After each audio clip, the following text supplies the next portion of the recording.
شوف يا مؤمن، انا بقالي كام سنه بتفرج على كوره، سنين سنين وسنين. عمري في حياتي ما شفت هذا المستوى الباهت للنادي الاهلي، ما شفتش. وايه، مش هذا المستوى ماتش او اتنين او تلاته، لا، اللي بيستمر فترة كبيرة من بداية الموسم، من ساعة ماتش السوبر الافريقي اللي احنا كسبنا الاهلي فيه. الاهلي ما شفتوش بيلعب كرة الا ماتش العين الاماراتي فقط، وبحضور 50,000 اهلاوي، كان حضور استثنائي. اللي هو انت اصلا لو ما بتعرفش تلعب، لو انا نزلت هبقى ميسي، ما هو الجماهير دي كلها مستحيل يعني مش هلعب قدامها. النهارده كابتن محمد الشناوي بيقول كلمة واحدة، هو بيقولها صراحة: حرام تلعبوني على مصطفى شوبير. قالها صراحة واعلنها للجميع. وبعدين بعض الناس هتطلع تقول لك ايه، معلش بس شوف كوكا حاطط ايده ورا ظهره ازاي عشان سقعان. طب شوف مع خالد عبد الفتاح اولا خالد عبد الفتاح ده انا دايما بحس ان خالد عبد الفتاح محل مفروشات، يعني هو اسم محل مفروشات، خالد عبد الفتاح واولاده للمفروشات العصرية. هتقول لي بالمستوى ده مستوى بكراية النادي الاهلي؟ صعبة شويتين. شوف عدم ثقته في اكرم توفيق يا جماعة في الاهلي محتاج غربلة. ما تقوليش كوكا برضو ما جاش الماتش، بس لا، شناوي انت بتعمل الكرة ايه امشي ايه ده، حظ بالله اشتري، امشي ايه ده، حاجة مدورة وجاية عليا، طب انا مالي اهي. هو عمل كده والكل يعلم.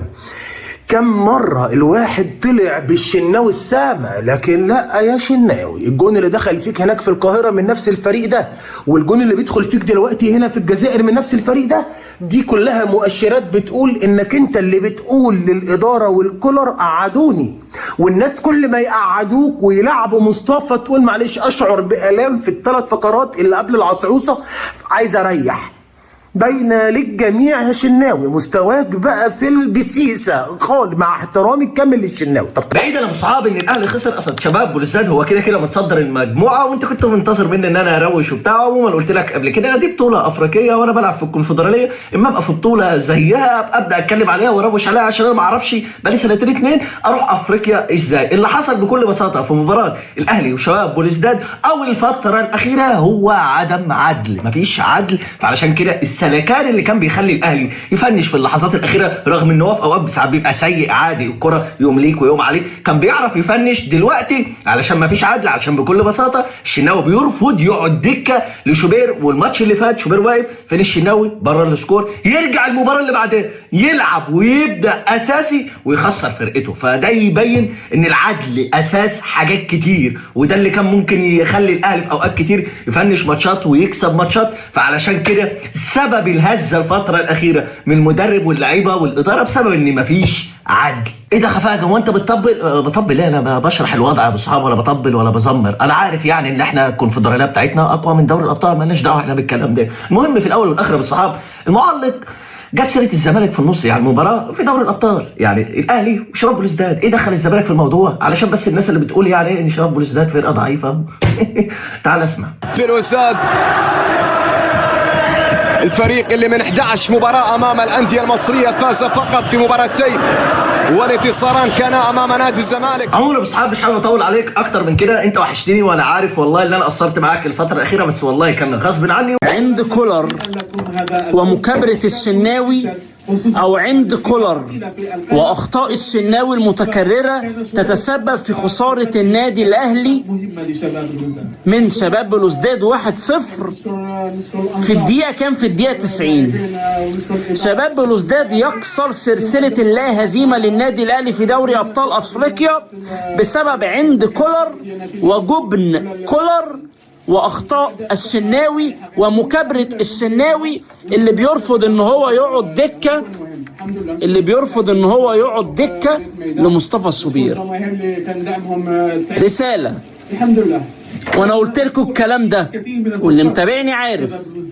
قلت لك الدوري السنه دي مش اهلاوي. قلت لك لو ما لحقتوش النادي الاهلي ما زال في النازل ومن سيء لأسوأ.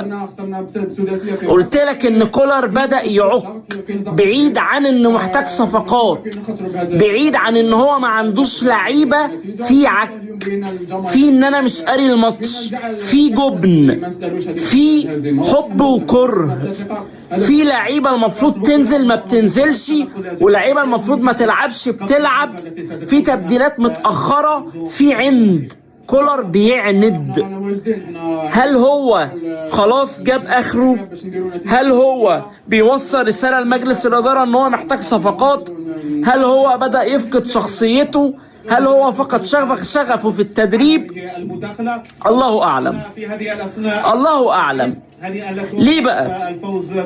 لأن أنت هنا عندك ناحية الطرف أنت في مشكلة. أنت أصلا مش مقتنع بكريم الدبيس، بتلعبه طرف، بتلعبه هاف. طب ما أنت عندك بيرسي تاو والماتش ده خارج الارض. طب ما انت عندك كهربا، في اسوأ الحالات كهربا هيبقى احسن من الدبيس. انت فريق كسبه 6-1 مش عايز تهاجمه، خايف تهاجمه بجد. ليه انا بقول لك ان اخطاء كولر او عند كولر واخطاء الشناوي اللي خسروه الاهلي الماتش. الهدف غلطة خالد عبد الفتاح بدايته، يعني بداية الهدف غلطة خالد عبد الفتاح تمام، هو اللي ضغط وفضى مساحة فاتلعبت من ورا منه. بس الشوطة ضعيفة جدا. الشوطة دي حراس المرمى بيكتموها بإيد ويمسكوها، بيكتموها في الأرض كده ويمسكوها. فلتت من الشناوي وطلعت الصدة أو الكتمة جامدة منه. سنه الكبير ما سمحلوش ان هو يقوم بسرعة يعمل ردة فعل، يا اما يزاول اللي داخل يشوط يا اما يمسك الكرة. واحد بس يا جماعة والله العظيم لمدرب حراس المرمى في النادي الاهلي. مدرب حراس المرمى في النادي الاهلي، سيبك من كولر دلوقتي على جنب وكابتن محمود الخطيب على جنب. هو سيادتك مش ملاحظ ان الشناوي ضايع؟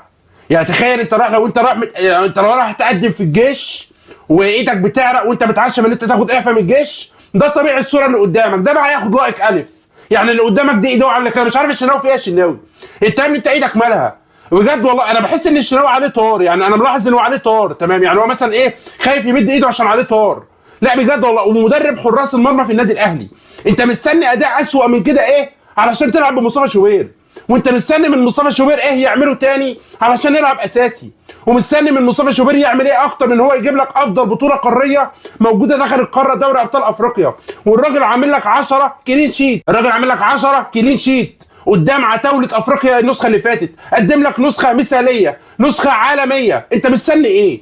مستني ايه علشان تلعب بمصطفى شوبير اساسي؟ انا نفسي افهم دماغك انت بتفكر في ايه. والله بجد يا جماعه ما بهزر. والله يا اخواتي الاهلاويه كتر خيرهم، يعني اخواتي الاهلاويه فعلا عندهم حق فعلا ان هم حرفيا دلوقتي مش طايقين الاداره ومش طايقين كولر ولا طايقين مدرب حراس المرمى، وطبعا مش طايقين الشناوي ولا طايقين اللعيبه. نيجي بعد كده بقى للكابتن محمود الخطيب واداره النادي الاهلي. هو سيادتكم انتوا مش ملاحظين ان الاهلي الفريق الوحيد اللي موجود داخل القاره اللي بيشارك في كل البطولات حرفيا؟ بيشارك في كاس العالم للانديه، بيشارك في الانتر كونتيننتال، المفروض ان هو عنده دوري، عنده كاس، عنده سوبر، عنده دوري ابطال افريقيا، بيشارك في كل البطولات، بيشارك في 7 بطولات. سيادتك مش ملاحظ ان المفروض الاهلي محتاج تدعيمات؟ يعني سيادتك مش ملاحظ ان انت دخلت في يناير وفات على يناير 3 ايام انت ما جبتش لاعب؟ سيادتك مش ملاحظ ان انت المفروض الطبيعي والمنطقي ان انت في شهر 12 كنت تجيب ال3 لعيبه وتجهزهم على الاقل 3 لعيبه قدام في الخط الامامي يلعبوا النهارده، بدل ما انت تلاقي كريم الدبيس جناح تلوم كريم الدبيس؟ لا، كريم الدبيس يا جماعه معلش في الكلمه راجل باك شمال، هوب دبل كيك يلاقي نفسه جناح يمين. فانت ما تلومش كريم الدبيس ان هو اساسا كباك شمال وراح في الجناح اليمين وتستنى تالقه، ولا تلوم كريم الدبيس. لا، انت ما تلومش الاثنين. كابتن محمود الخطيب وادارته علشان اداره بخيله مش مقدره حجم البطولات اللي بيشارك فيها النادي الاهلي وحجم المحافل الدوليه اللي مستنياك. وفي الناحيه الثانيه كولر. ليه كولر؟ لان كولر تايه.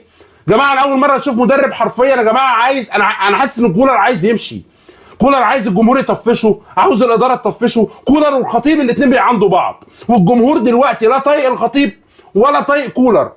يعني الخطيب وكولر مش طايقين بعض، والجمهور لا طايق ده ولا طايق ده. فانا مش فاهم كولر بيفكر في ايه. جماعه كولر بائس لدرجه ان هو بيعمل تغييرات في الدقيقه 97.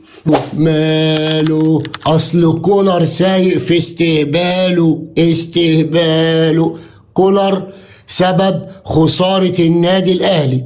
هارد لك لجمهور النادي الأهلي. لأول مرة في التاريخ شباب بلوزداد الجزائري بيكسب النادي الأهلي في مباراة الأهلي لا يستحق فيها الفوز بسبب مارسيل كولر الجبان اللي لعب مباراة من أسوأ المباريات في تاريخ النادي الأهلي، أهدر فيها وضيع فيها شخصية الفرقة أمام شباب بلوزداد. الأهلي دفاع في دفاع، لا شكل ولا طعم ولا لون ولا جملة ولا هجمة ولا تشكيل ولا تبديلات صح ولا وظائف في الملعب للعيبة صح. كولر سبب خسارة النادي الأهلي، وكولر داخل في سكة شمال ما تعرفش فيه ايه. مش ده الأهلي ولا ده كولر اللي انا كنت بقول عليه مدرب كبير ولسه عند رأيي، لكن كولر ماله سايق في استهباله. هارد لك لجمهور النادي الأهلي. الأهلي يخسر من شباب بلوزداد الجزائري في الجزائر بهدف مقابل لا شيء في الدقيقة 90 بهدف قاتل، بهدف ربنا سبحانه وتعالى بما يرضي الله، وجمهور النادي الأهلي كله على دماغه بقول لهم هارد لك وبيحترموني وأنا بحترمهم. لكن كلمة الحق شباب بلوزداد استحق الفوز النهارده، والهدف ده جاي من عند ربنا، لان اللعيبه واقفه سرحانه في خط الظهر، كره مردوده من الشناوي، مفيش رقابه، مفيش فولو.